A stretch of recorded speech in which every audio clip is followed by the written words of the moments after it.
সচিবালয়ে জনপ্রশাসনের পক্ষ থেকে সিনিয়র সচিব বক্তব্য রাখছেন, আমরা সরাসরি যাচ্ছি সেখানে।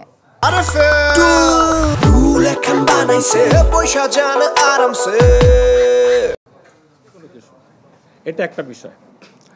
আর আপনাদের বিভিন্ন কনস্ট্রাকটিভ রিপোর্ট এবং বিভিন্ন অভিযোগের ভিত্তিতে, অনেক দিনের পুরনো তথ্যের ভিত্তিতেও যেই সমস্ত পদায়নকৃত জেলা প্রশাসকের বিরুদ্ধে ভ্যালিড অভিযোগ পাওয়া গিয়েছে, এটা এই আপনারা জানেন একটা স্ট্যান্ডিং বাছাই কমিটির মাধ্যমে ডিসি ফিট লিস্ট হয় 5 জন, ক্যাবিনেট সেক্রেটারি হেডেড বাই। সেই কমিটি আজকে বসেছিল এবং সেই কানুনগুলো পর্যালোচনা করে ইমিডিয়েট যেটা হয়েছে, অলরেডি 8 জন ডিসিকে তার নিয়োগ বাতিল করা হয়েছে। সবই নবনিযুক্ত নিয়ে কথা বলা হচ্ছে। আপনারা কোশ্চেন করার আগে you ask yourself whether it is valid or not. আমরা যা কথা বলতেছি, এই 2 দিনের 2টা লিস্টে আমরা 59 জন ডিসিকে পোস্টিং দিয়েছি। অ্যান্ড বদলি, প্রমোশন, এগুলো হলো চলমান প্রক্রিয়া। যেমন প্রথম দিনই একটা আপনারা রিপোর্ট করেছিলেন, সিলেটের ডিসিকে উইথড্র করা হয়েছে।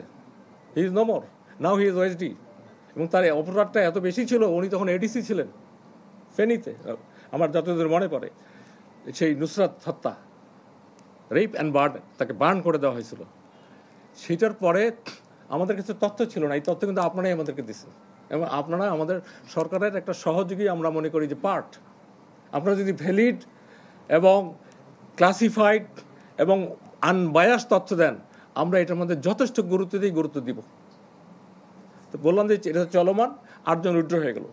এবং এই জেলা প্রশাসনগুলো ভালো চলার যদি আরও চলতে পারে, এই জন্য আমরা 4 জনকে জেলা অদল বদল করেছি। আপনারা জানেন, এটা যেটাই করতে হয় চিফ অ্যাডভাইজারের অনুমোদন নিতে হয়, যেহেতু he is the minister of our ministry. তো এই কাজগুলো এত সহজ ছিল না। আজকে একটা দীর্ঘ সময় মিটিং করে তাৎক্ষণিক এই সিদ্ধান্তগুলো নেওয়া হয়েছে।